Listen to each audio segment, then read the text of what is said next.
चलो, good morning, good afternoon everyone. Let us start with revising. कल हम लोग ने क्या स्टार्ट किया था? We had started with the Indian contract act 1872. उसका यूनिट 1 स्टार्ट किया था.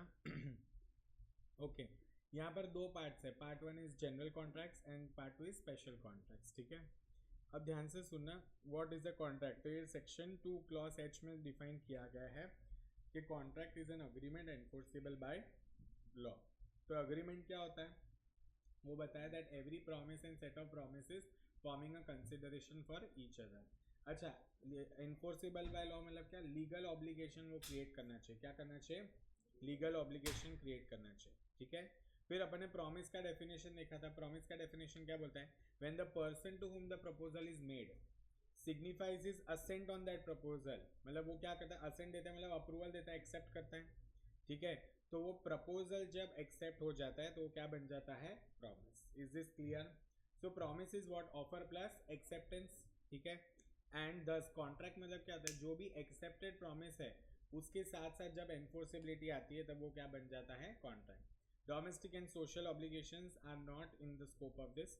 फिर अपन ने देखा था कुछ essential elements of a valid contract. तो उसमें टोटल 11 थे, बट दो बाइफर्केशन में, एक जनरल है और एक एज पर सेक्शन नंबर 10 है. याद करो, जनरल में 5 पॉइंट है. मतलब क्या भाई? कॉन्ट्रैक्ट होने के लिए दो पार्टीज होना चाहिए.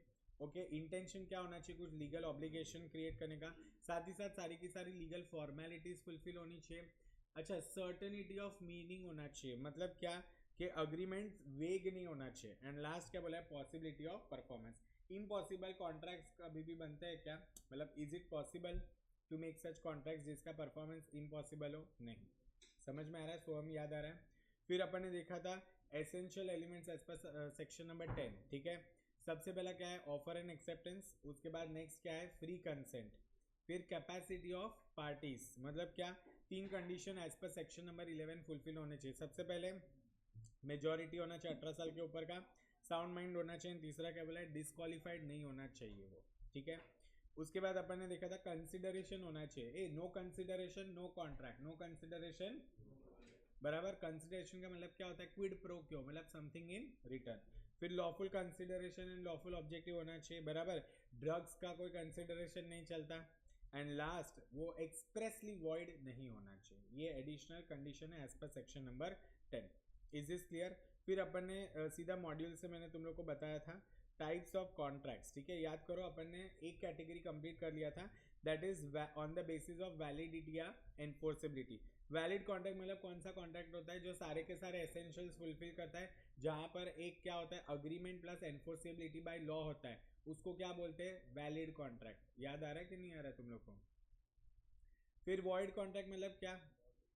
हाँ, which is not enforceable by law. कभी भी हो सकता है वो सिचुएशन. ठीक है, तीसरा वॉइडेबल. वॉइडेबल मतलब यहाँ पर अग्रीड पार्टी के पास ऑप्शन रहता है. अगर उसका फायदा हो रहा है तो उसको एक्सेप्ट करेगा, और अगर नहीं हो रहा है तो उसको वॉइड या कैंसिल भी कर सकता है. फिर इलीगल अग्रीमेंट्स मतलब क्या होता है? इलीगल अग्रीमेंट्स मतलब जैसे ड्रग्स का बिजनेस करना है, बराबर, जो लीगल नहीं है वो क्या होता है? Illegal agreements. एंड अनएनफोर्सेबल. अनएनफोर्सेबल मतलब जैसे अपन ने एग्जांपल लिया था, कौन सा एग्जांपल लिया था?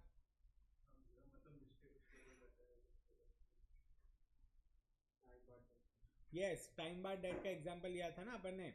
जैसे अगर एक डेटर है, ठीक है, उसने 3 साल तक वो पैसा नहीं दिया, बैड डेट्स बन गया. जब डेटर पैसा नहीं देता था वो बैड डेट्स बन जाता है ना. और 3 साल के बाद क्या तुम उसके ऊपर कोई भी केस कर सकते हो? नहीं कर सकते. तो अगर कोई भी ऐसा कॉन्ट्रैक्ट है जो लिमिटेशन एक्ट के हिसाब से, या तो कोई भी ऐसा सिचुएशन आ गया उसके हिसाब से, वो क्या बन जाता है? अनएनफोर्सेबल. तो वो क्या बन जाता है? Unenforceable contract. Is this clear everyone? ये पांचों के पांचों टाइप्स तुम लोग को समझ में आए थे? पक्का? मुझे एक मॉड्यूल दे दे और ये रखो तुम्हारे पास. अभी नेक्स्ट हेडिंग दे दो तुम लोग. नेक्स्ट हेडिंग दे दो टाइप्स ऑफ कॉन्ट्रैक्ट. हेडिंग दो types of contract on the basis of formation. अच्छा, wait a minute. Did you guys write both the distinguish void and voidable? और ये भी लिख दिया तुम लोगों ने, वॉइड एंड इलीगल अग्रीमेंट. समझ में आया क्या दोनों तुम लोग को? पक्का? Any doubt? एनी डाउट बच्चा? नो? ओके, चलो अभी हेडिंग दे दो. On the basis of formation of contract, heading दो on the basis of formation of contract.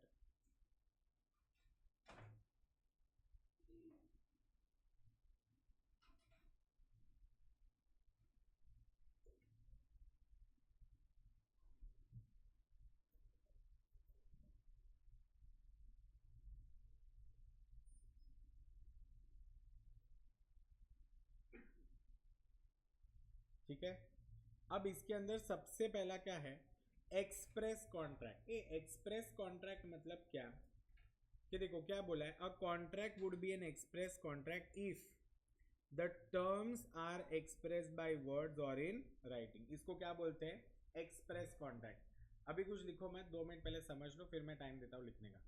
मतलब देखो क्लियरली बोला है, सी एग्जाम्पल देखना, A tells B on telephone that he offers to sell his house for 20 lakhs and B in reply informs A that he accepts the offer। मतलब क्या, clearly सारे के सारे टर्म्स बताए गए हैं और वो बी उसको कंफर्म भी बोलता है, हाँ मैंने तुम्हारे जो टर्म्स है वो एक्सेप्ट कर लिए।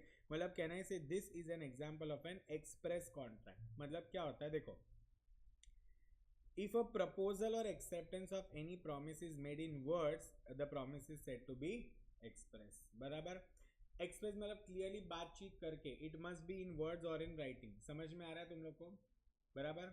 अच्छा, इम्प्लाइड मतलब क्या, कि यहाँ पर जरूरी नहीं कि कोई वर्ड्स या कोई राइटिंग की बोलते हैं ना एक्सचेंज होना चाहिए। इम्प्लाइड मतलब क्या, कि तुमने ऐसा कुछ काम किया जिसके वजह से क्या हो गया। जैसे बेसिक एग्जांपल देता हूँ, सुन लो। अगर तुम किसी क्रॉकरी के दुकान में गए, ठीक है, उधर क्या लिखता है, if broken then consider sold. ठीक है, अब अगर तू जब जस्ट उसको टच करके तू उसको देख रहा है क्रॉकरी को, तो उसका मतलब ये थोड़ी कि वो बिक गया, बट हाँ तेरे हाथ से अगर वो गिरा, मतलब क्या तुझे उसका पैसा देना पड़ेगा। इससे वो लोग क्या लिखते हैं, अगर तुमसे गिर गया या टूट गया कुछ भी हुआ, तो it will be considered as sold. जैसे देखो एक और एग्जाम्पल देते, तुम लोग जब ट्रायल रूम में जाते हो, ठीक है, चेंज करने के लिए, और अगर गलती से वो टैग निकल गया या कुछ भी हो गया, तो मतलब क्या वो टी शर्ट भी सोल्ड माना जाता है, तुमको खरीदना पड़ता है। ठीक है, are you getting my point. So देखो, implied contracts in contrast come into existence by implication। implication का मतलब क्या होता है, by action और conduct of parties और course of dealings। is this clear। जैसे देखो ना, फॉर एग्जाम्पल जब तुम स्टेशन पे रहते हो, ठीक है, तुम बारगांव से आए, तुम्हारे पास बहुत ज़्यादा लगेज था, ठीक है, अब क्या किया, कूली ने तुमको पूछा कि क्या आपका ये सामान मैं उठा लूँ। ठीक है, आजकल तो पूछते हैं, पहले तो पूछते नहीं थे, सीधा सामान उठा लेते थे वो लोग। ठीक है, तो मतलब क्या, अगर सपोज उसने, एक एग्जांपल लेते, सपोज उसने तुम्हारा सामान उठा लिया और वो चल रहा है और तुम भी उसके पीछे पीछे चल रहे हो, ठीक है, और तुम बाहर आ गए, उसने रिक्शा में या कार में सारा सामान लगा दिया, उसके बाद तुम उसको ऐसे बोले कि थैंक यू भैया जी। अब इसका मतलब क्या होता है, तुम ऐसे भी नहीं बोल सकते आप जबरदस्ती मेरा सामान उठा के आए। यू वर अग्रीड, मतलब तुमने वो बोला कि हाँ ठीक है ये सामान उठा के गाड़ी तक रख रहा है, चलेगा। जैसे ही उसने सामान रख दिया, उसके बाद you are bound to pay him the money. Are you getting my point.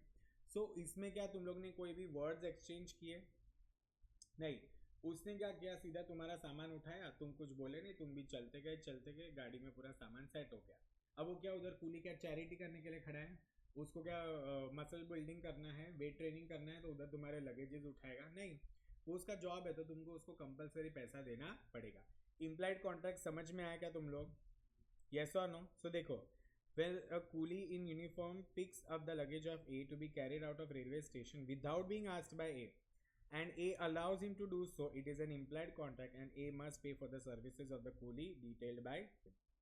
is this crystal clear, did you all understand implied contract, समझ में आया पक्का।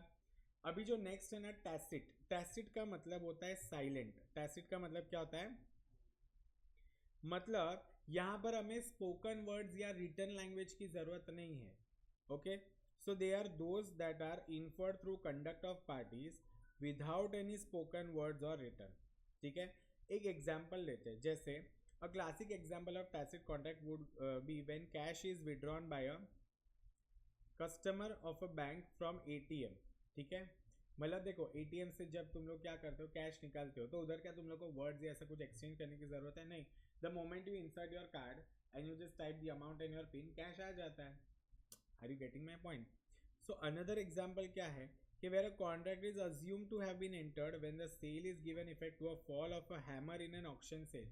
जैसे ऑक्शन में कैसा होता है, देखो वो लोग बोली लगाते हैं, फिर सपोज जैसे कायनात ने बोला 2 करोड़, तो क्या करेगा, हाईएस्ट बिडर है, कायनात is the highest bidder, 2 crore 1, 2 crore 2, अगर 3 बोलने तक किसी और ने अगर नहीं कोई अमाउंट बोला हायर अमाउंट, तो कहना है से 2 करोड़ 3 पे वो सोल्ड हो जाएगा किसको, कायनात को। फिर कायनात ऐसे नहीं बोल सकती नहीं नहीं मेरे को तो नहीं देना अब, शी विल हैव टू पे ना, यस और नो।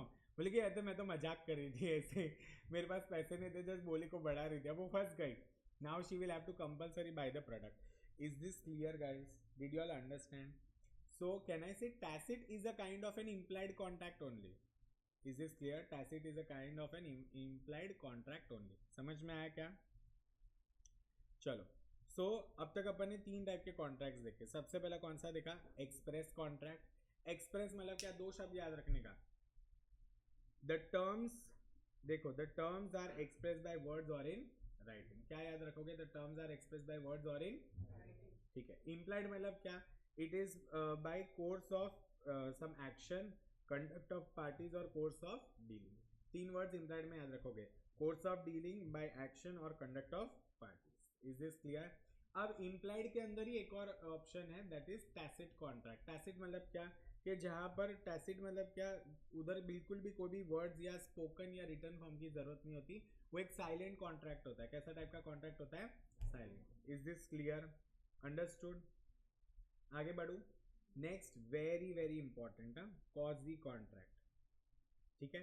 अब देखने जाए ना तो कॉजी कॉन्ट्रैक्ट कोई कॉन्ट्रैक्ट नहीं होता, ठीक है। कॉजी इज नॉट अ कॉन्ट्रैक्ट। जैसे एक एग्जांपल देता हूँ, ये एग्जांपल देखो, obligation of finder of lost goods. Lost goods मतलब जो गुड्स गुम हो गए थे, ठीक है, is to return them to the true owner or liability of person to whom money is paid under mistake to repay it back cannot be said to arise out of a contract। मतलब देखो एक simple example, suppose कायनात क्या कर रही थी, मुझे 500 रुपया जीपे करने के बजाय उसने मुझे 5000 कर दिया।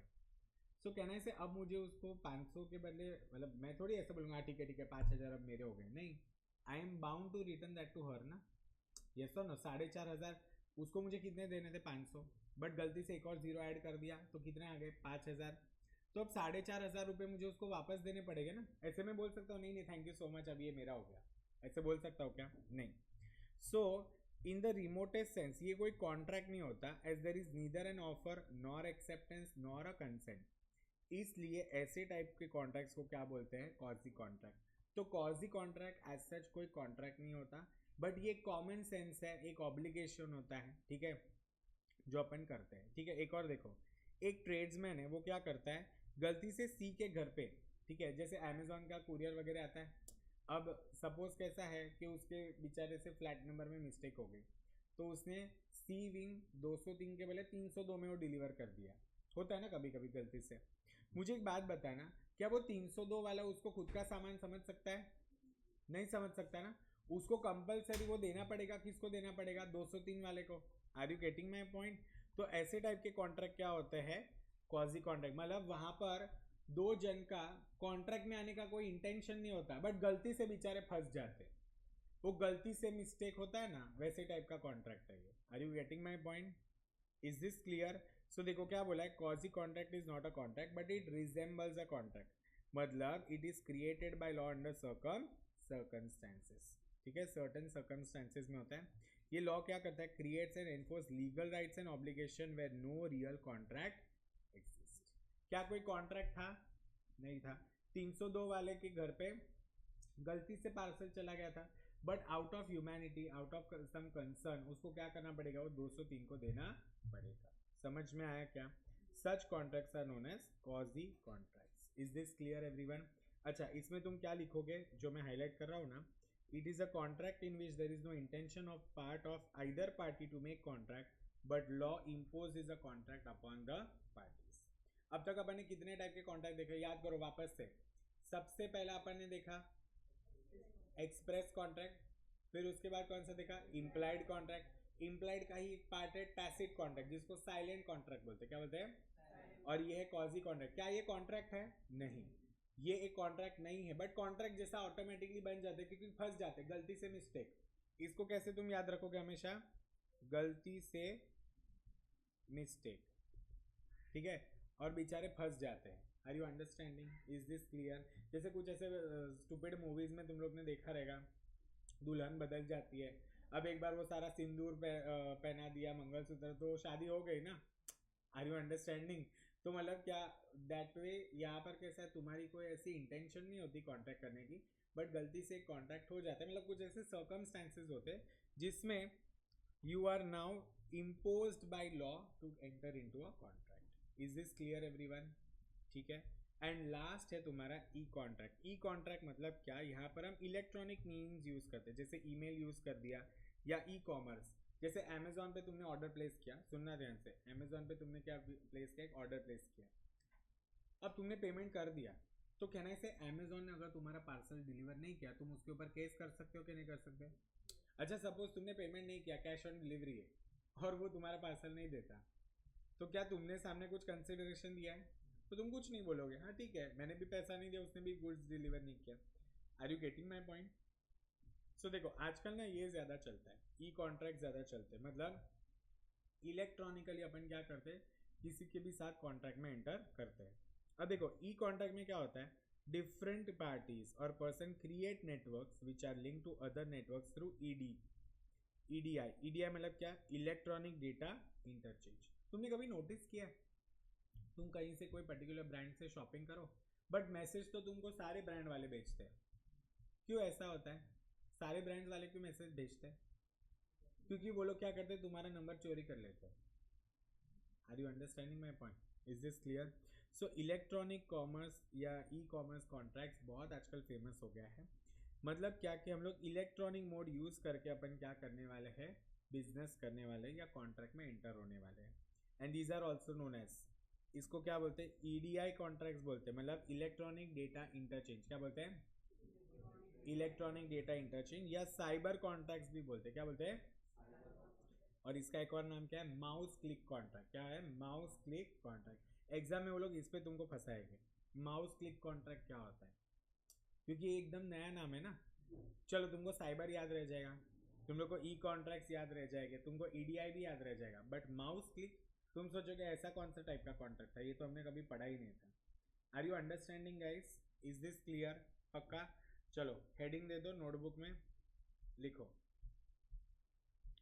दिया तुम लोग ने heading, on the basis of formation of contract. उसमें पॉइंट नंबर 1 लिखो, एक्सप्रेस कॉन्ट्रैक्ट। जितना मैं बोल रहा हूं उतना ही लिखो। Can I dictate? The terms of contract are expressed, the terms of contract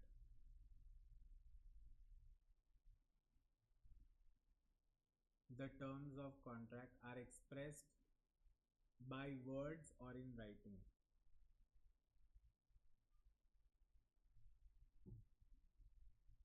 ठीक है।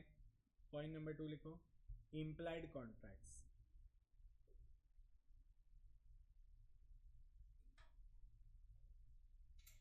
They come in existence by implication.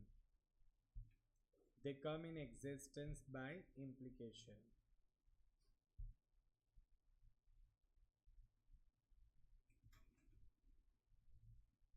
That is by action। क्या लिखा पहले? They come in existence by implication, that is by action or conduct of parties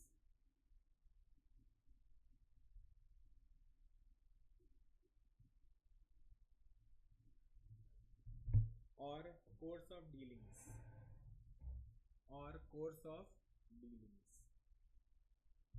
समझ में आया? Dealings है, dealings. Third point लिखो, टैसिट कॉन्ट्रैक्ट। टैसिट कॉन्ट्रैक्ट, ठीक है। लिखो, tacit means silent,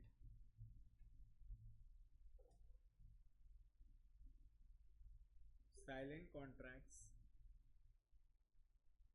that are inferred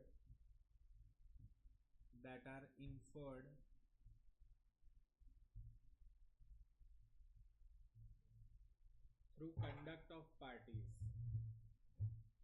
that are inferred through conduct of parties.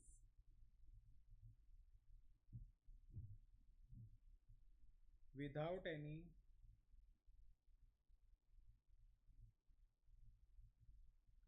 words spoken or written. Without any words spoken or written.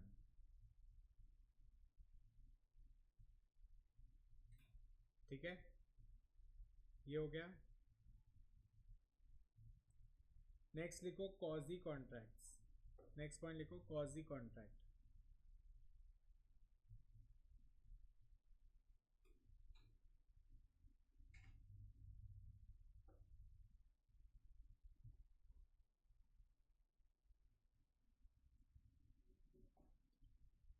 लिखो it is a contract in which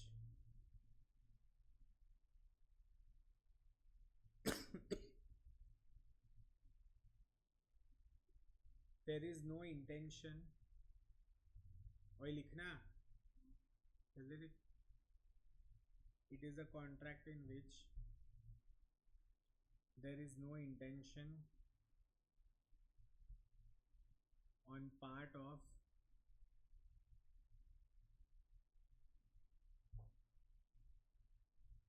either party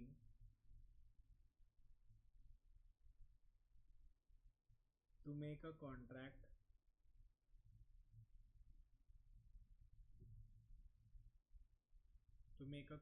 but law imposes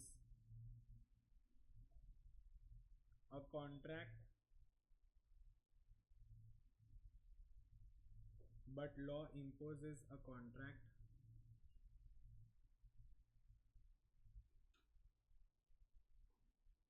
upon the parties. But law imposes a contract upon the parties. ठीक है, ये ना तुम भूल जाओगे, इसलिए इधर ये जो एग्जाम्पल है ना, एग्जाम्पल नंबर 28, ये लिख के रखो, क्योंकि बड़ा नाम बड़ा अजीब है. ठीक है, इससे तुम भूल जाओगे, तो ये एग्जाम्पल लिख के रखो.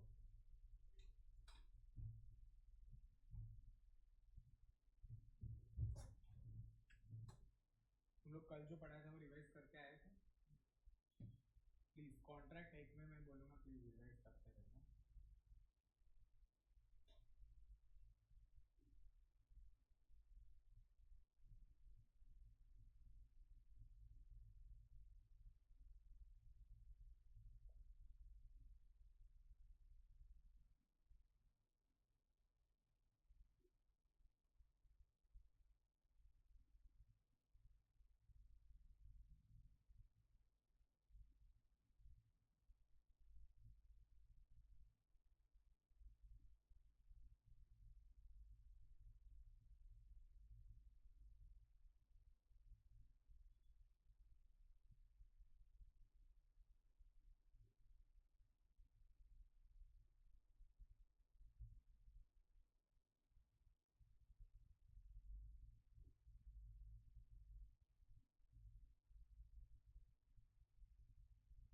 मैं क्या बोल रहा हूँ, बीच बीच में थोड़ा क्वेश्चंस भी करो तो सॉल्व करते हैं, है ना. ओपन डिस्कस करके तुमको इधर मैं सजेशन आंसर में बताऊंगा भी कैसे लिखना है. क्योंकि कॉन्ट्रैक्ट में आई थिंक बहुत नहीं करेंगे, हर एक यूनिट में से एक दो करेंगे, बाकी का तुम लोग को मैं होमवर्क दे दूंगा. अभी गेटिंग माय पॉइंट, क्योंकि सारे क्वेश्चंस करने बैठे ना तो फरवरी में मैच खत्म होगा, उतना टाइम लगता है. इसलिए मैं चाहता हूँ कि मैं पहले समझाऊँ और फिर तुम लोग को टाइम दूँ प्रैक्टिस करने. मेरा टारगेट है कि बाय 15 जनवरी से फिनिश लॉ. तो तुम्हारा क्वेश्चन बचता है ना, तुम्हारा बचता है इको हो गया, अकाउंट्स हो गया, मैथ बाकी बाकी सबका तो हो गया ना. लॉ मेरे साथ हो गया. फिर तुम्हारे पास 3 महीने रह गए, फेब, मार्च, अप्रैल और मई के एंड में होता है. हाँ, तो पूरा जलसा है तुम लोग को. तुम्हारा तो जून में आएगा एग्जाम. अरे मेरे कैसे, मेरे सीए फाइनल भी होगा, इंटर भी होगा, सबको थोड़ी देते. तुम्हारा देखना जून फर्स्ट वीक में डालेंगे.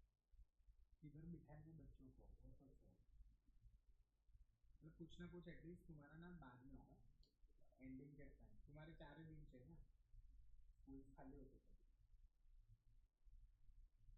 तो तुमको 3 महीना मिलेगा जिसमें तुम सारे के सारे क्वेश्चन आंसर लिख के लर्न करके खत्म करो। जिसने भी लॉ में 80 या 80 एंड अबव लाया ना, उसको मैं सरप्राइज उसको एक हेडफोन लेना है, एप्पल के मत मांगना।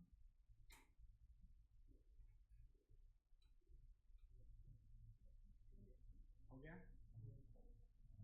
आदि, तेरे लिए वो ऑफर एप्लीकेबल नहीं है। चलो क्योंकि तो अभी पास हो जाएगा, हो जाएगा तो तेरे को 201 आएगा, ये मेरी भविष्यवाणी है। चलेगा ना, तो तू मेरे को पार्टी देगा, पास हो जाएगा तो पक्का। चलो सब बच्चे बोलते कोई पार्टी नहीं देता आजकल। लास्ट लिखो ई कॉन्ट्रैक्ट्स, तो देगी क्या पार्टी? तस्लीम, तस्लीम नहीं, क्या नाम है, समरीन। और मैं तेरा नाम हर बार बदल देता हूँ, सबमरीन नहीं रे, समरीन। चलो लास्ट है ई कॉन्ट्रैक्ट, लिखो ई कॉन्ट्रैक्ट में लिखो, मैं डिक्टेट कर रहा हूँ। When a contract is entered, when a contract is entered in by 2 or more parties, is entered in by 2 or more parties using electronic means, using electronic means such as emails, such as emails, is known as e-commerce contracts, is known as e-commerce contracts।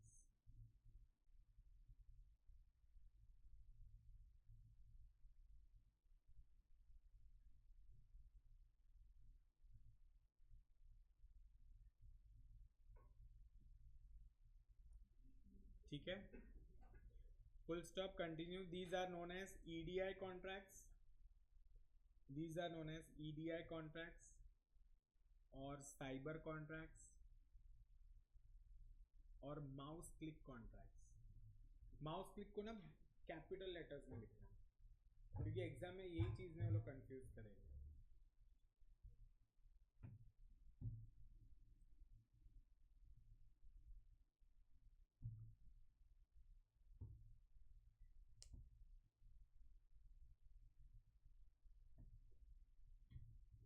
ठीक है, अभी थोड़ी देर कुछ नहीं लिखना है, सिर्फ समझो मैं जो समझा रहा हूँ। लास्ट कैटेगरी जो है that is on the basis of performance of contract. ठीक है, 1 मिनट में ये चारों के चारों कैटेगरी खत्म हो जाएगा, इधर सिर्फ ध्यान दो। सबसे पहले नाम में क्या लिखा है, एग्जीक्यूटेड। एग्जीक्यूटेड मतलब जो कॉन्ट्रैक्ट खत्म हो चुका है, इसको बोलते हैं पास्ट कॉन्ट्रैक्ट, क्या बोलते हैं। फिर है एग्जीक्यूटरी, इसको बोलते हैं फ्यूचर, क्या बोलते हैं। एग्जीक्यूटरी मतलब फ्यूचर में होगा। जैसे मुझे एक बात बताओ, जब तुम डीमार्ट में जाते हो सामान लेते हो, ठीक है, तुमने क्या किया, सुनना, तुमने जब सामान उधर वो रखा जहाँ पर बिलिंग काउंटर होता है, ठीक है, मतलब तब तुमने क्या किया, ऑफर दिया, फिर उसने उसको स्कैन करके बिल बना के दिया, मतलब उसने एक्सेप्ट कर लिया, ठीक है, फिर तुम क्या करते हो, उसको पेमेंट करते हो, तो पेमेंट होने के बाद खत्म ना, फिर वो तुम्हारे पीछे आता है क्या, नहीं, तो एग्जीक्यूटेड है, वो क्या है। बट जब तक तुम पेमेंट नहीं करोगे तब तक वो कैसा रहता है, एग्जीक्यूटरी, मतलब तुमको पैसा देना पड़ेगा ना। सपोज तुम कहीं से उधार में सामान लेकर आते हो, ठीक है, तुम उसको बोलते हो मैं आपको 10 दिन के बाद पैसा दूंगा, तो 10 दिन के बाद ये कॉन्ट्रैक्ट एग्जीक्यूट होगा, इसलिए वो फ्यूचर कॉन्ट्रैक्ट है, उसको क्या बोलते हैं, एग्जीक्यूटर, इसको क्या बोलते हैं। Is this clear. फिर अब देखो इसके अंदर ही ना 2 कैटेगरी है, एग्जीक्यूटिव में 2 है, एक है यूनिलैटरल, एक है बायलैटरल। यूनिलैटरल मतलब वन साइडेड, यूनिलैटरल मतलब क्या, मतलब सामने वाला कुछ नहीं करेगा, या तो देखो सामने वाले ने कुछ चीज कर ली है, अभी तुमको कुछ करना बाकी है रिटर्न में, उसको क्या बोलते हैं, वन साइडेड। एंड बायलैटरल मतलब दोनों पार्टीज का ऑब्लिगेशन आउटस्टैंडिंग है। देखो ऐसे याद रखने का, यूनिलैटरल मतलब एक पार्टी ने अपना काम कर दिया है, दूसरे को करना बाकी है, बराबर। एंड बायलैटरल मतलब दोनों को एक दूसरे का प्रॉमिस फुलफिल करना बाकी है। Is this crystal clear everyone? पक्का? ओके अब देखो ध्यान से, मैं यहाँ पर तुम लोग को बताता हूँ, तुम लोग को ये पूरा ही लिखना पड़ेगा, ठीक है, इसमें मैं कुछ शॉर्टकट नहीं कर सकता। और इसके एग्जाम्पल तुम समझ लो, जब तुम लिख रहे हो ना तब तुम एग्जाम्पल को रीड कर लो और साथ साथ ये कीवर्ड्स लिखना। पास्ट मतलब एग्जीक्यूटेड मतलब पास्ट, एग्जीक्यूटरी मतलब फ्यूचर, यूनिलैटरल मतलब क्या होता है, वन साइडेड, यूनिलैटरल मतलब, एंड बायलैटरल मतलब टू साइडेड, बायलैटरल मतलब two sided. Is this clear?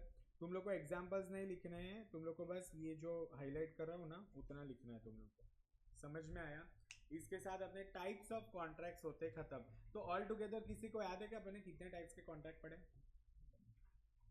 सबसे पहले अपन ने on the basis of enforceability पढ़ा। उसमें क्या क्या पढ़ा था? वैलिड, वॉइड, वॉइडेबल, इलीगल, अनएनफोर्सेबल, वो 5, बराबर। उसके बाद on the basis of formation क्या क्या पढ़ा अपन ने? एक्सप्रेस, इम्प्लाइड, नहीं इम्प्लाइड के अंदर एक और था टैसिट, बराबर। फिर कॉजी एंड ई कॉन्ट्रैक्ट, ठीक है। तो वो वापस से कितने हो गए? 5 और 5 10, और ये 4, ठीक है। एग्जीक्यूटेड मतलब पास्ट, एग्जीक्यूटरी मतलब फ्यूचर, यूनिलैटरल मतलब वन साइडेड, बायलैटरल मतलब टू साइड। टोटल 14 टाइप्स के कॉन्ट्रैक्ट्स मैंने पढ़ाया तुम लोग को। समझ में आया? चलो फटाफट स्टार्ट राइटिंग। ये कैटेगरी का नाम लिखो on the basis of performance of contract. Examples read करना, एग्जाम्पल लिखो मत, सिंपल एग्जाम्पल्स है।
लिखो और एक बार ना क्विकली गो थ्रू करो। ये दोनों लिखने के बाद सारे के सारे टाइप्स ऑफ कॉन्ट्रैक्ट्स को एक बार फटाफट से गो थ्रू करो। मैं 5 मिनट देता हूँ इसके बाद, एंड फिर विल मूव टू ऑफर।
चलो ये हो गया, पढ़ा सारे टाइप्स ऑफ कॉन्ट्रैक्ट समझ में आया? कुछ डाउट है क्या?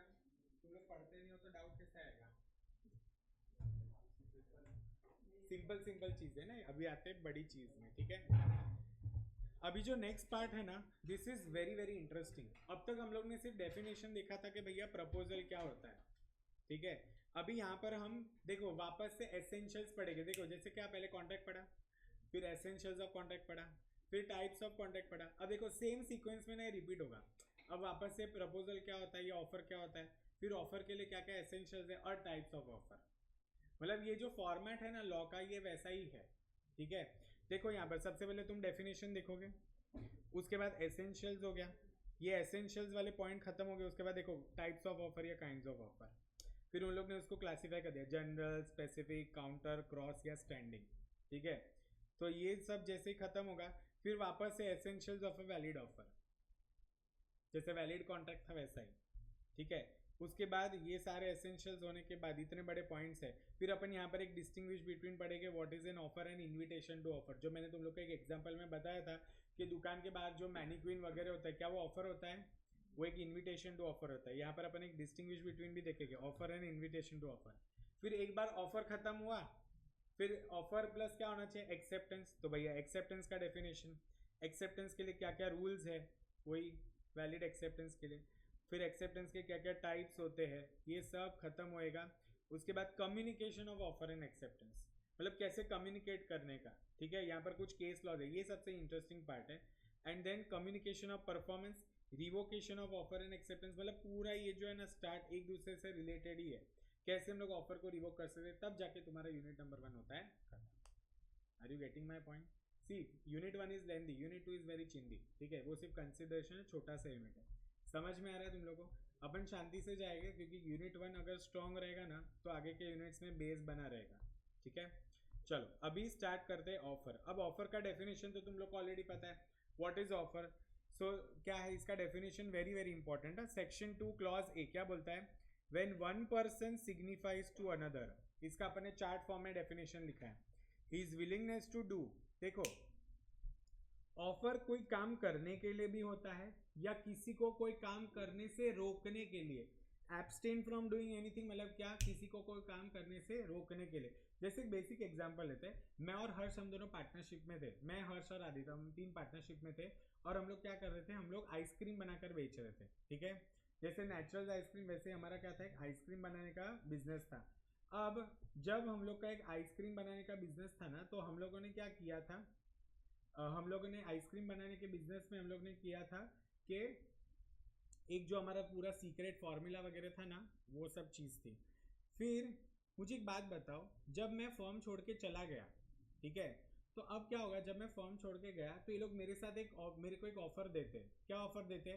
कि तुम कहीं पर भी अगले 2 साल या 3 साल तक आइसक्रीम का खुद का बिजनेस सेट नहीं करोगे, वरना क्या होगा कि मेरे पास तो सारे फॉर्मूलाज है कैसे आइसक्रीम बनता है, ठीक है, मैं सारा करके अपना खुद का एक बिजनेस चालू कर दूंगा। हो सकता है कि नहीं हो सकता? सो देखो ऑफर क्या होता है, कोई काम करने के लिए भी होता है और किसी को रोकने के लिए भी होता है, ठीक है, फ्रॉम डूइंग एनीथिंग। बट जब भी हम ऑफर देते हैं तो हम कौन से इंटेंशन से देते हैं? ताकि हमें सामने वाले बंदे का क्या मिले? असेंट मिले। क्या मिले? असेंट। असेंट मतलब क्या होता है? अप्रूवल। क्या होता है? टू सच एक्ट और टू एब्सटिनेंस। एब्सटिनेंस मतलब या तो हम अप्रूवल चाहते हैं कुछ काम करवाने के लिए, या तो कुछ काम ना करवाने के लिए अप्रूवल चाहते हैं। And he is said to make a proposal. Did you all understand what is the definition of proposal? चलो इसको लर्न करो। क्या बोलते हैं? When one person signifies to another, बोलो, when one person signifies to another his willingness to do something or to abstain from doing anything with a view of obtaining the assent of that other to such act or abstinence, he is said to make a proposal. समझ में आया? सी definition में ही सारे के सारे essentials covered होते हैं। वापस से डेफिनेशन समझो। When one person signifies to another, जैसे ये दोनों ने मेरे को क्या बोला कि आप ना आइसक्रीम का बिजनेस इस लोकेलिटी में, इस शहर में या अगले 2-3 साल तक आप आइसक्रीम का बिजनेस स्टार्ट नहीं कर सकते। वो लोग मुझे एब्सटेन कर रहे हैं फ्रॉम डूइंग समथिंग। एब्सटेन करना मतलब क्या? रोकना। एब्सटेन करना मतलब क्या? Is this clear? सो देखो बढ़िया सा डेफिनेशन है, बोलो, when one person signifies to another his willingness to do or to abstain from doing anything with a view to obtaining the assent of that other to such act or abstinence, he is said to make a proposal. समझ में आया? Definition को तोड़ तोड़ के समझो। देखो पहला पार्ट कहाँ से स्टार्ट होता है? यहाँ से, when one person signifies to another. दूसरा पार्ट कहाँ से स्टार्ट होता है? His willingness to do. तीसरा part or to abstain from doing anything. चौथा part with a view to obtaining the assent of that other, ये पूरा पार्ट है। To such act or abstinence, ये last part, second last part. And last part में क्या है? He said to make a proposal. Is this clear? ये जो मैंने ब्रैकेट्स बनाए, जब तुम लोग इसका डेफिनेशन लिखोगे तो एक एक लाइन छोड़ छोड़ के फिर लिखना। मतलब क्या? फर्स्ट लाइन पे क्या रहेगा? When one person signifies to another. फिर नेक्स्ट लाइन में क्या लिखोगे? He is willingness to do और थर्ड लाइन में to abstain from doing anything with a view to obtaining the assent of that other. And next line में क्या लिखोगे? To such act और एब्सटेनेंस. एंड लास्ट लाइन में he said to make a proposal. Guys let me tell you one thing, if you want to remember definitions always, अभी हो ये foundation हो या फाइनल हो, कभी भी डेफिनेशन को तोड़ तोड़ के समझने का और लिखने का, तो उससे पूरा डेफिनेशन अच्छे से याद रहता है. अब देखना डेफिनेशन सब लोग को क्लियर है. अब इसका एसेंशियल क्या है? देखो, जो पर्सन ऑफर देता है या प्रपोजल बनाता है उसको क्या बोलते हैं? प्रॉमिसर या ऑफरर. क्या बोलते हैं उसको? प्रॉमिसर या ऑफरर. और जिसके लिए ये ऑफर बना है उसको बोलते हैं ऑफरी. उसको क्या बोलते हैं? एंड जो ये ऑफर को एक्सेप्ट करता है उसको बोलते हैं प्रॉमिसी या एक्सेप्टर. प्रॉमिसी या, इज दिस क्लियर? तो पहला भैया क्या होना चाहिए? एक ऑफरर होना चाहिए, एक ऑफरी होना चाहिए, या तो promiser and acceptor. Promiser and, समझ में आया? दूसरा कंडीशन क्या है कि विलिंगनेस होनी चाहिए. विलिंगनेस मतलब इच्छा, ठीक है, कोई काम करने की. डेफिनेशन में क्या बोला है ना? Signifies is willingness to do और टू एब्सटेन. और टू एब्सटेन मतलब क्या? और to not to do something. समझ में आया क्या? तो ये कौन बोलेगा? ये ऑफरर बोलेगा ना कि भाई तू ये काम कर या तू ये काम मत कर. तो उसमें क्या होनी चाहिए? एक्सप्रेस ऑफ विलिंगनेस होनी चाहिए. क्या होनी चाहिए? Express of. अच्छा, willingness must be express with a view to obtain the assent of the other party. मतलब हम लोग विलिंगनेस क्यों दे रहे हैं? ताकि सामने वाला हमें मंजूरी दे कि हाँ ठीक है मैं ये काम करूंगा, या ऐसे बोले हाँ ठीक है मैं ये काम नहीं करूंगा. बराबर. जैसे देखो, where A tells B that he desires to marry by the end of 22. तो मतलब क्या इधर ए ने बी को प्रपोज किया कि तू मेरे से शादी कर. उसने तो सिर्फ एक एक्सप्रेस बताया ना, तो उसमें बी थोड़ी ना कुछ बोलेगा. वो बोलेगा हाँ ठीक है अच्छी बात है. ठीक है. It does not constitute an offer of marriage from A to B. But अगर उसको एक वैलिड ऑफर करना है तो उसको क्या करना पड़ेगा? उसको आगे दो शब्द ऐड करने पड़ेंगे. Will you marry me? तब जाके वो सामने भी बोलेगा ना येस या no. Are you getting my point? So तीसरा क्या है? Willingness must be express with a view to obtain the assent. समझ में आया? चौथा क्या बोला है? Offer can be positive as well as negative. मुझे एक बात बताओ, कोई काम करने के लिए ऑफर जो होते हैं उसको बोलते हैं पॉजिटिव, कोई काम ना करने के लिए होता है उसको क्या बोलते हैं? Negative. Is this clear guys? ठीक है. अब यहां पर आगे तो देखो ये चार कंडीशन है.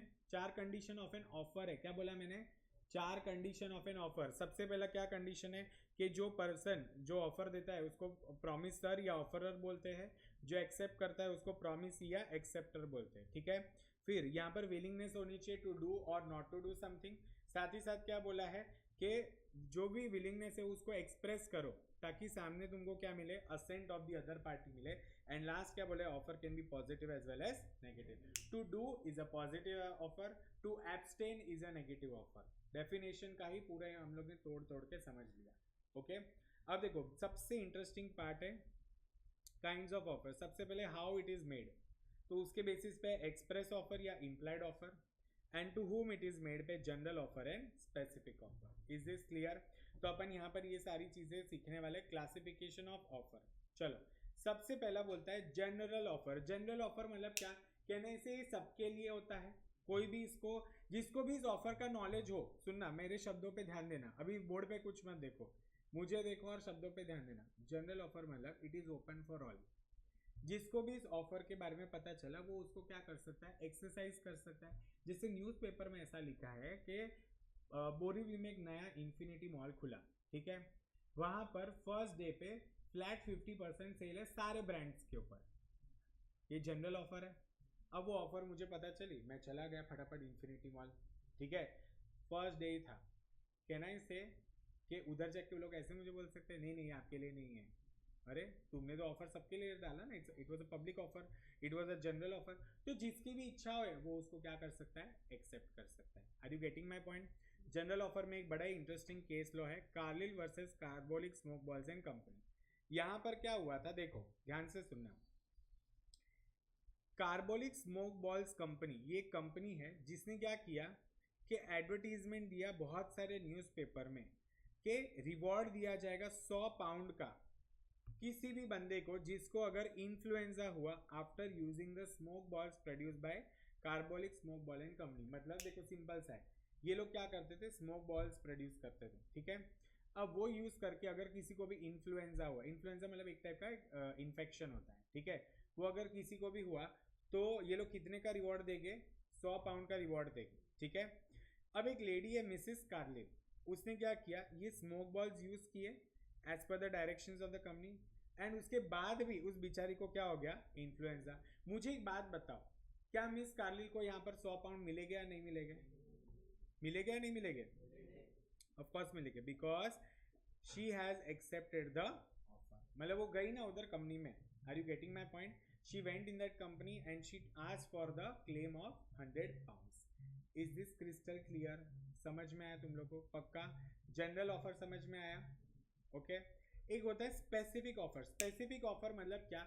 अगर मैं ऑफर किसी एक पर्टिकुलर पर्सन को दूं या तो एक पर्टिकुलर क्लास ऑफ पीपल को दूं, ठीक है, तो उसको क्या बोला जाता है? Specific offer. जैसे फॉर एग्जांपल मैं क्या करता हूँ, मैं मेरे सीए फाउंडेशन के लॉ के लेक्चर्स ना सेल पे लगाता हूँ और मैं बोलता हूँ पहले 15 स्टूडेंट्स को फ्लैट 80% डिस्काउंट मिलेगा। मतलब if I am selling my lectures for 10,000 तो फ्लैट 80 मतलब क्या उनको 2,000 में मिल जाएगा। But this offer is only for the first 15 students. Can I see? इसको क्या बोलते हैं? Specific offer. क्या बोलते हैं इसको?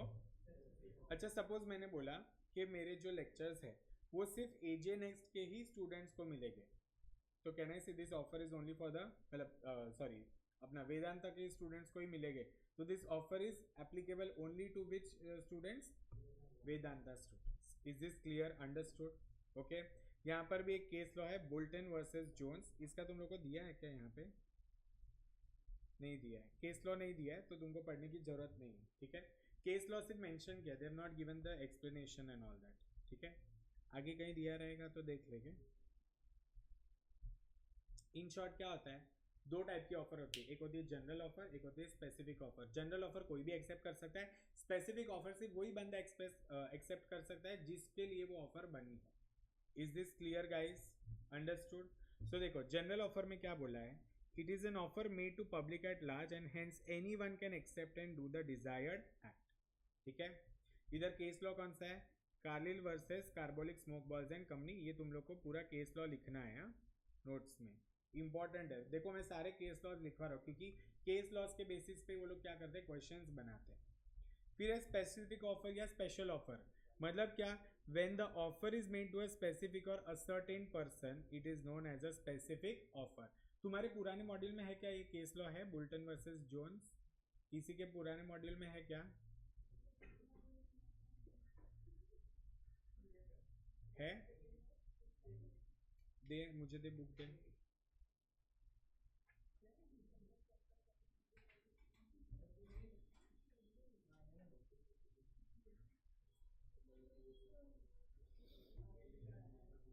दो इधर बुक दो मुझे।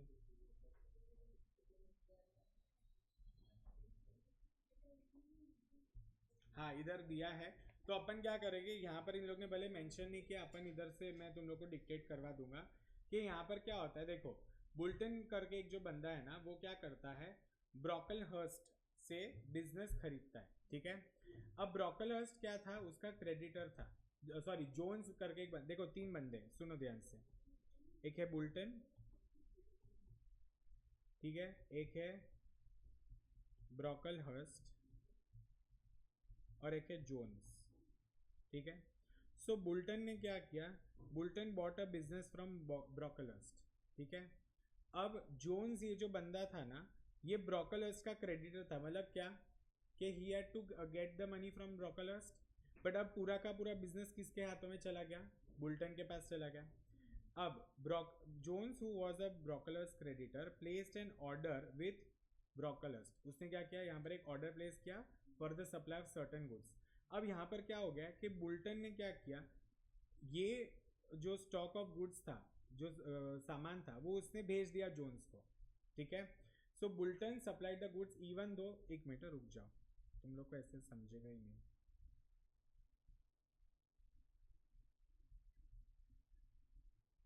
पुराने मॉड्यूल में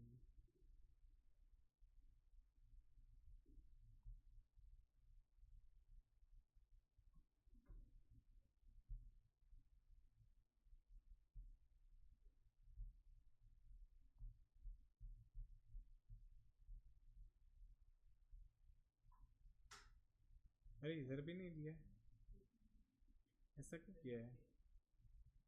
किधर है नीचे? कहाँ है?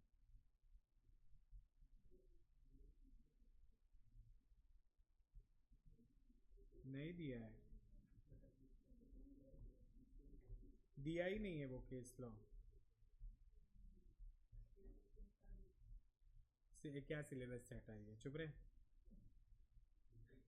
ठीक है, एक काम करते हैं, ये मैं तुम लोग को पूरा डिक्टेट करता हूँ तभी मैं तुम लोग को समझाता हूँ, ठीक है? पूरा एक स्टोरी है, okay? So will hold this for now and will move to the next, that is cross offer. एक काम करना है, पहले जितना पढ़ा है उतना लिखना है तुम लोग को, ठीक है? चलो एक काम करो, स्टार्ट राइटिंग। सबसे पहले हेडिंग दे दो, take a fresh page, give the heading proposal और offer as per section 2 clause A of the Indian contract Act. उसके अंदर डेफिनेशन, डेफिनेशन पता ना कैसे तोड़ तोड़ के लिखना है, ठीक है?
डेफिनेशन लिखा तुम लोगों ने? चलो अभी एसेंशियल्स लिखो। पहले सिर्फ ये जो बोल्ड में लिखा है ना वही लिखना, ठीक है?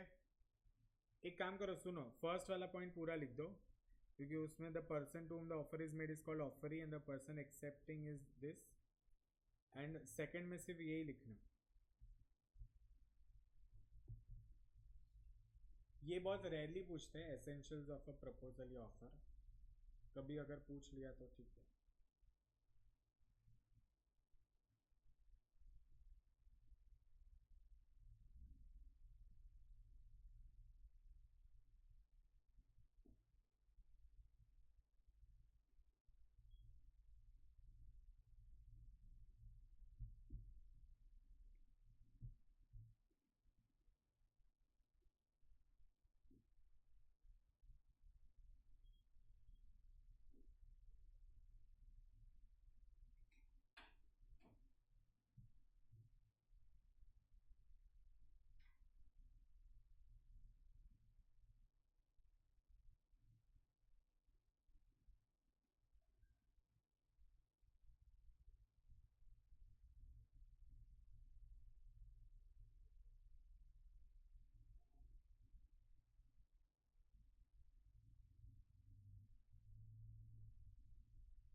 समझा क्या?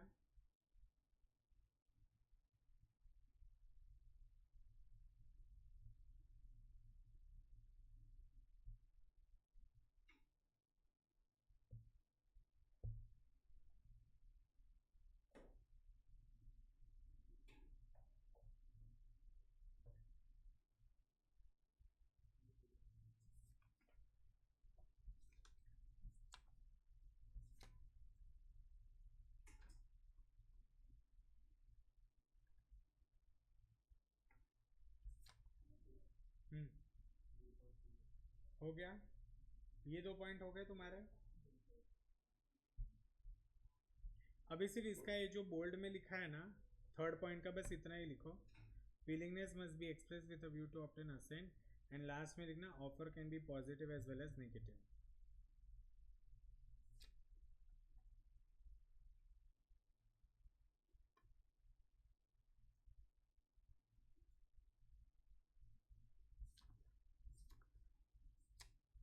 Okay, in the new module what they have done is they have given this Boulton versus Jones का जो केस है ना, वो लोग ने एक्सेप्टेंस में डाल दिया है। मतलब जो आगे अपन पढ़ेंगे ना, अभी अपन पढ़ रहे हैं ऑफर, टाइप्स ऑफ ऑफर, उसके बाद एक्सेप्टेंस आएगा ना तो वहां पर है, तो टेंशन मत लो, अपन वहां पर ही देख लेंगे।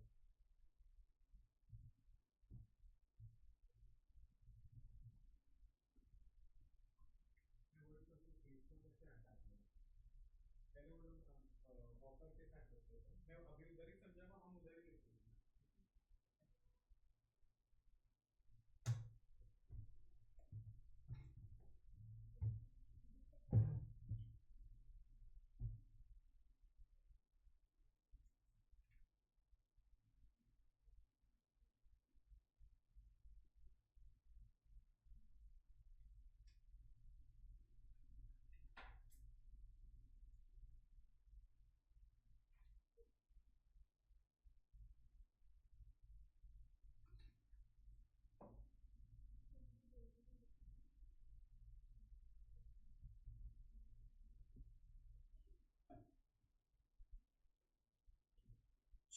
डन, ये हो गया।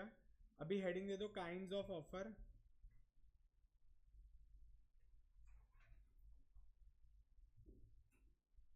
काइंड्स ऑफ ऑफर हेडिंग दे दो।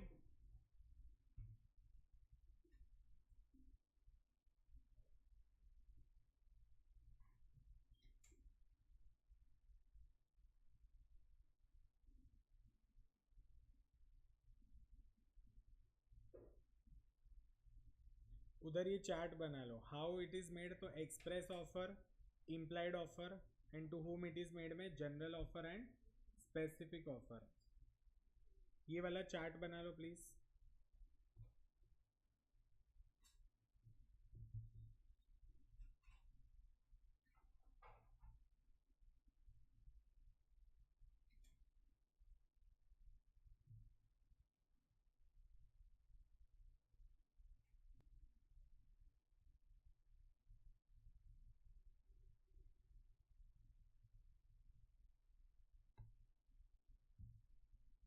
और ये जो चार्ट बना रहे हो ना, उसके नीचे जनरल ऑफर में केस लॉ लिखना, Carlill versus Carbolic smoke Balls company, and specific offer में केस लॉ क्या है, बुल्टन वर्सेस जोन्स।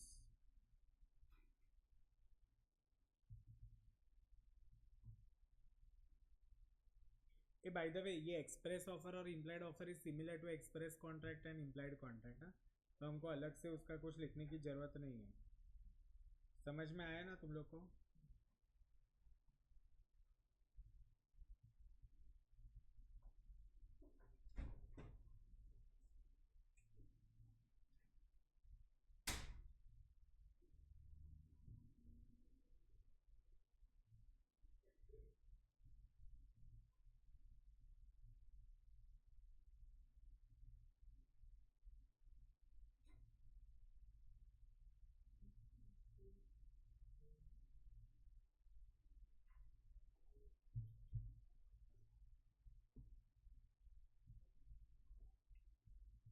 ये हो गया चार्ट, ठीक है।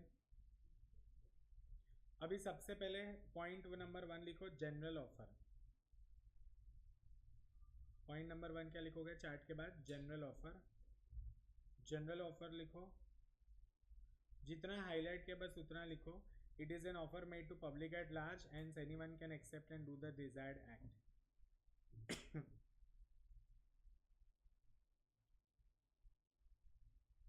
अब सुनो, एक सेकंड रुक जाओ, एक सेकंड। यहां पर क्या बोला है? Until the general offer is retracted और विड्रॉन, ठीक है। जब तक तुम उसको इधर विड्रॉ नहीं कर लेते या रिस्ट्रिक्ट नहीं करते, इधर रिट्रैक्टेड नहीं आना चाहिए, रिस्ट्रिक्टेड आना चाहिए। तो it can be accepted by anyone at any time as it is a continuing offer. तो कहने से general offer has the qualities of a continuing offer, बराबर। कंटिन्यूइंग ऑफर मतलब क्या? वो ऑफर चालू ही है, तुम कभी भी उसको एक्सेप्ट कर सकते हो, बराबर। जैसे सपोज अगर तुम कोई नया फ़ोन लेने जाते हो तो तुम सबसे पहले पूछते हो ना कब तक है ये ऑफर, बोलते नहीं ये पूरा महीना है, शायद आगे भी होगा, मतलब ये कंटिन्यूइंग है। तो पूरे महीने में तुम कभी भी वो ऑफर को एक्सेप्ट कर सकते हो। Are you getting my point? Is this clear? तो ये भी पॉइंट लिखना, it can be accepted by any one at any time as it is a continuing offer. Understood? और फिर ये केस लॉ लिखना, ये केस लॉ को इंपॉर्टेंट मार्क कर देना, Carlill versus Carbolic smoke balls and Company. पहले सिर्फ अभी जनरल ऑफर लिखो, जितना हाईलाइट किया उतना लिखो जनरल ऑफर में।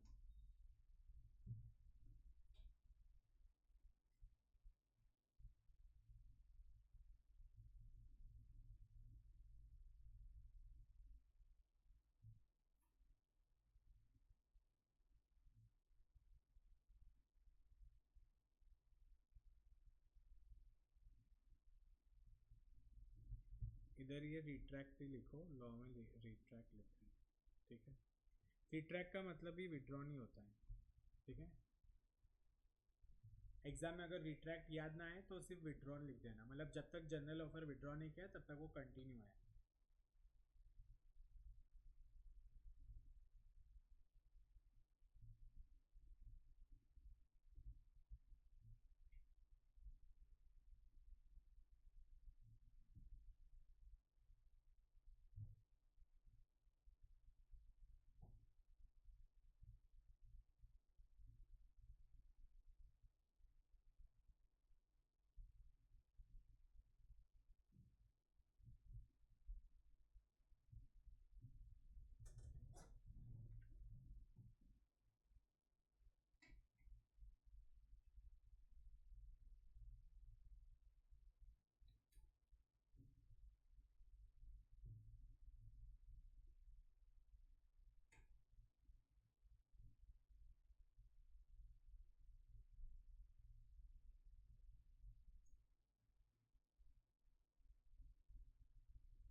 Understood the case law, Carlill versus Carbolic smoke balls and company. Next is special offer. ठीक है, तो इसमें लिखो when the offer is made to a specific और an ascertain person it is known as a specific offer. ये भी लिख दिया तुम लोगों ने.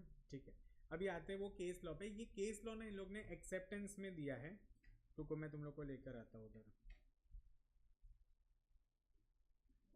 हीरा बुल्टन वर्सेस जोन्स. ध्यान से सुनना, यहाँ पर क्या हो रहा है कि Boulton bought a business from Brocklehurst. Jones who was a Brocklehurst creditor.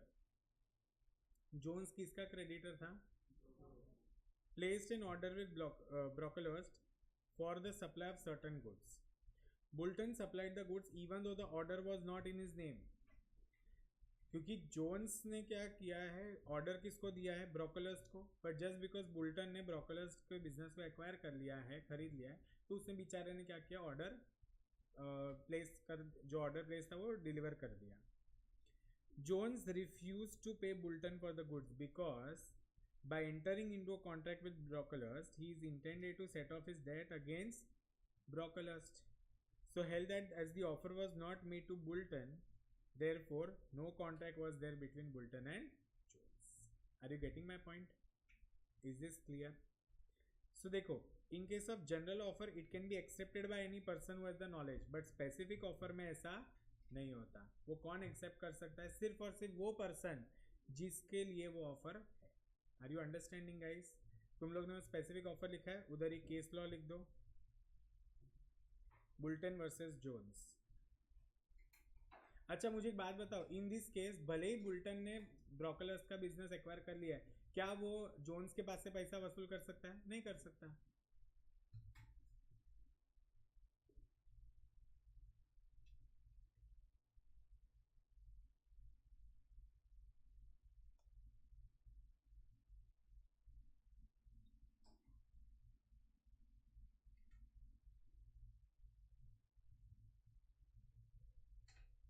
किसको एक केस लॉ नहीं समझा? कायनात, यू अंडरस्टूड?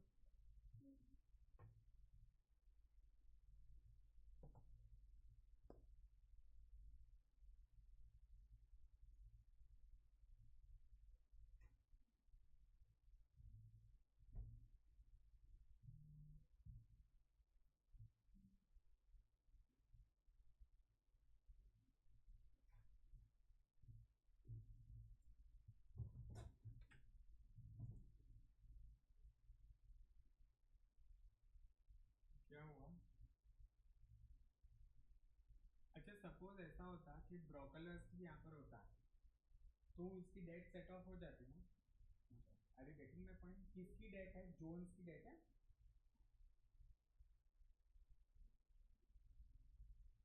फाइनेंस को नहीं समझा, शक्ल से दिख रहा है. वापस से समझो बेटा.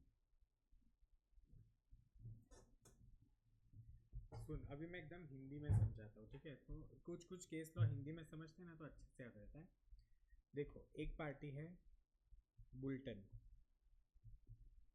एक है ब्रोकलर्स्ट और एक है जोन्स. सुनो सब लोग, एक बार सुन लो. जोन्स और ब्रोकलर्स्ट का रिश्ता है क्रेडिटर डेटर का. मतलब जोन्स क्रेडिटर है तो ब्रोकलर्स्ट कौन हो गया? डेटर. अब बुल्टन क्या करता है? ब्रोकलर्स्ट का बिजनेस एक्वायर कर लेता है. जोन्स ने जोन्स ने क्या किया था? ऑर्डर किसको प्लेस किया था? ब्रोकलर्स्ट को. पर अब बिजनेस किसके पास है? बुल्टन के पास है. ठीक है, अब मुझे एक बात बताओ, यहाँ पर बुल्टन क्या करता है? वो सामान भेज देता है जोन्स को. ठीक है, तो इसका मतलब क्या इन दोनों की जो डेट थी वो खत्म हो गई? नहीं. ये चीज मतलब जोन्स बोलता है कि मैं तुमको पैसे नहीं दूंगा, या मैं पैसे छोड़ो, मैं तुम्हारे साथ वो डेट सेटल नहीं करूंगा, क्योंकि ये स्पेसिफिक किसके बीच में कॉन्ट्रैक्ट है? Jones and Brocklehurst. Are you getting my point? Understood? तो अगर ब्रोकलर्स्ट ने उसको सामान भेजा होता तो उनका डेट सेटल हो जाता, बट बिकॉज बुल्टन ने भेजा है तो वो date settle. Simple as that. अब समझ में आया हिंदी में एकदम अच्छे से? ओके. तो यही बोलते हैं ना स्पेसिफिक ऑफर, उसको कौन एक्सेप्ट करता है? सिर्फ और सिर्फ स्पेसिफिक पर्सन. मतलब एक मिनट, सॉरी वापस इंटरप्ट करो. यहाँ पर जोन्स ने ऑफर दिया था इसको, तो यही एक्सेप्ट करता है। इसने क्यों भेजा सामान? ठीक है, got it?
हो गया?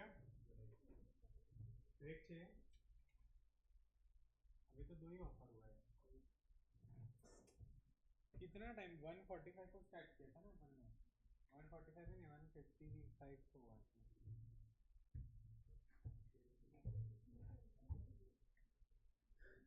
चलो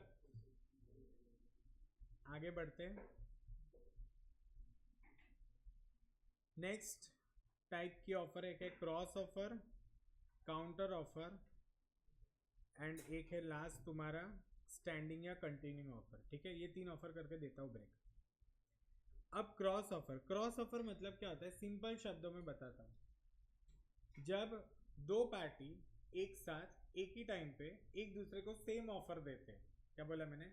जब 2 पार्टी एक साथ एक ही टाइम पे एक दूसरे को सेम ऑफर्स देते हैं, उसी को क्या बोलते हैं? Cross offer. उसको क्या बोलते हैं?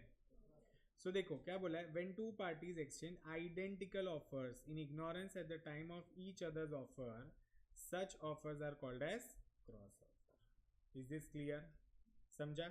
जैसे देखो example, if A makes a proposal to B to sell his car for 2 lakhs and B को पता नहीं कि ऐसा प्रपोजल देगा, without knowledge of proposal of A makes an offer to purchase the same car at 2 lakhs from A. अब जब उसने offer दिया है तो उसका वो एक्सेप्टेंस नहीं हुआ. सी क्रॉस ऑफर मतलब क्या, दोनों ने ऑफर ही दिया है. अब ए ने बी को ऑफर दिया और बी ने सेम टाइम पे ए को ऑफर दिया, तो वो बी का एक्सेप्टेंस नहीं होता. आर यू गेटिंग इट और not? It is only cross offer when two person make offer to each other. It cannot be treated as mutual acceptance. समझ में आया? काउंटर ऑफर मतलब क्या होता है? काउंटर ऑफर मतलब जैसे ए ने बी को ऑफर दिया, ठीक है, कि 2 लाख में मैं तुझे गाड़ी बेचने को तैयार हूँ. बी बोलता है कि नहीं, मैं तुझसे 1.5 लाख में गाड़ी खरीदूंगा. उसको क्या बोलते हैं? Counter offer. उसको क्या बोलते हैं? देखो ना, A offers to sell his plot to be for 10 lakh. P agrees to buy it for 8 lakh. Can I say amounts are different? बराबर. उसको क्या बोलते हैं? Counter offer. उसको क्या बोलते हैं? मतलब एक्सेप्टेंस है बट क्वालिफाइड एक्सेप्टेंस है. कैसा है? क्वालिफाइड मतलब changed. When the offeree offers to a qualified acceptance of the offer subject to modification and variation in terms of the original offer, he is said to have made a counter offer. अब मुझे एक बात बताओ, जैसे ए ने B को बोला मैं तुझे मेरा जो प्लॉट है वो 10 लाख में बेचने को तैयार हूँ, ये एक ही ऑफर हुई. बी ने बोला नहीं, मुझे तेरा प्लॉट 8 लाख में खरीदना है. क्या ये बी का एक्सेप्टेंस हुआ? नहीं, ये भी बी की क्या हुई? ऑफर हुई. बट देखो, तो मुझे एक बात बताओ, what is the difference between cross and counter? Cross में सब कुछ सेम रहता है, काउंटर में कुछ चीजें चेंज हो जाती है. Is this clear everyone? अच्छा, अब मुझे एक बात बताना, जब बी ने 8 लाख वाला ऑफर दिया तो कहने से ए का जो पहला ऑफर था वो कैंसिल हो गया, वो रिजेक्ट हो गया. सो हमेशा याद रखने का, counter offer amounts to rejection of the original offer. It is also called as conditional acceptance. इसको क्या बोलते हैं? conditional acceptance भी बोलते हैं. मतलब देखो, जो तुम्हारा conditional acceptance होगा ना, वो ऐसा ही होगा counter offer जैसा. समझ में आया क्या?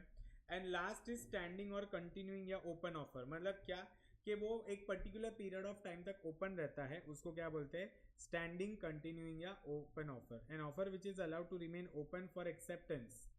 बराबर. जैसे मैंने क्या बोला था कि वो जो फ़ोन के ऊपर जो सेल है वो अगले 2 महीने तक चालू है, मतलब क्या, it is open for acceptance over a period of time.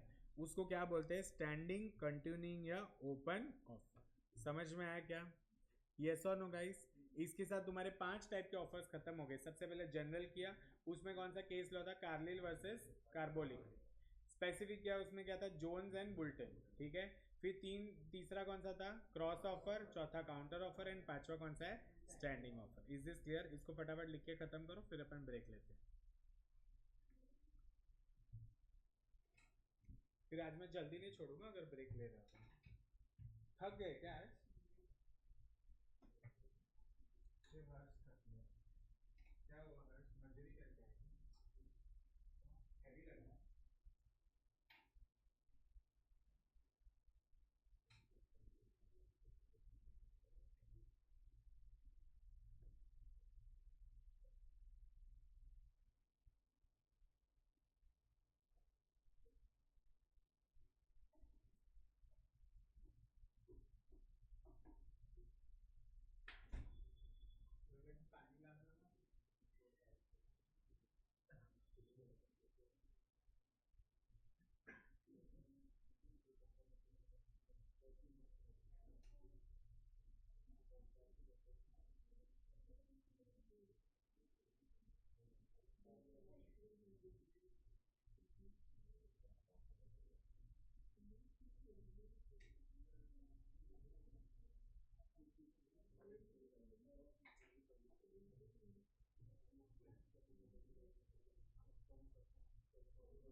रूप तो एक बोल, हाथ ऊपर करना चाहिए और ये बदलनी चाहिए।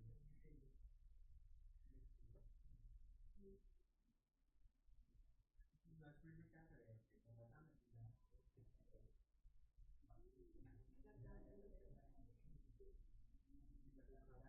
रिलैक्सेशन चाहिए 10 मिनट, ब्रीदर चाहिए ब्रीदर। अंधे लोग चलो पढ़ाई करो।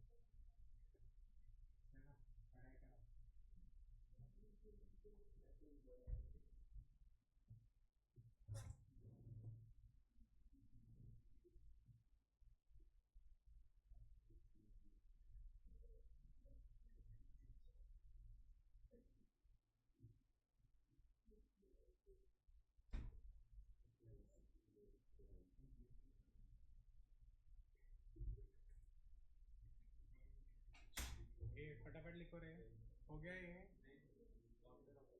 हाँ जल्दी लिखो।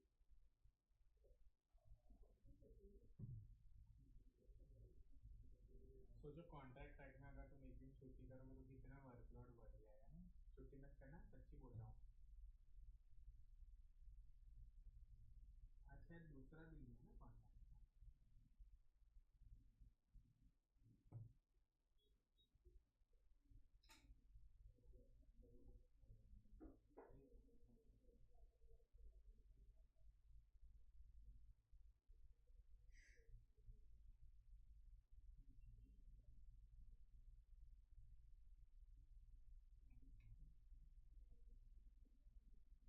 आज 3 तारीख है।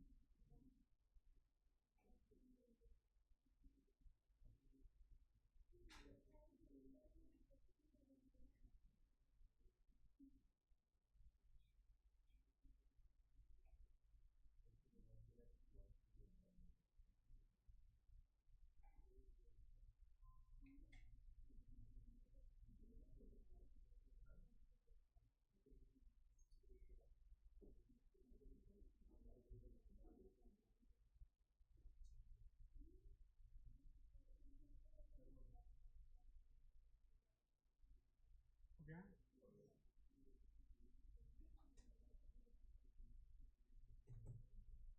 चलो एक लास्ट लिखना है तुम लोग को, स्टैंडिंग या कंटिन्यूइंग ऑफर।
गया?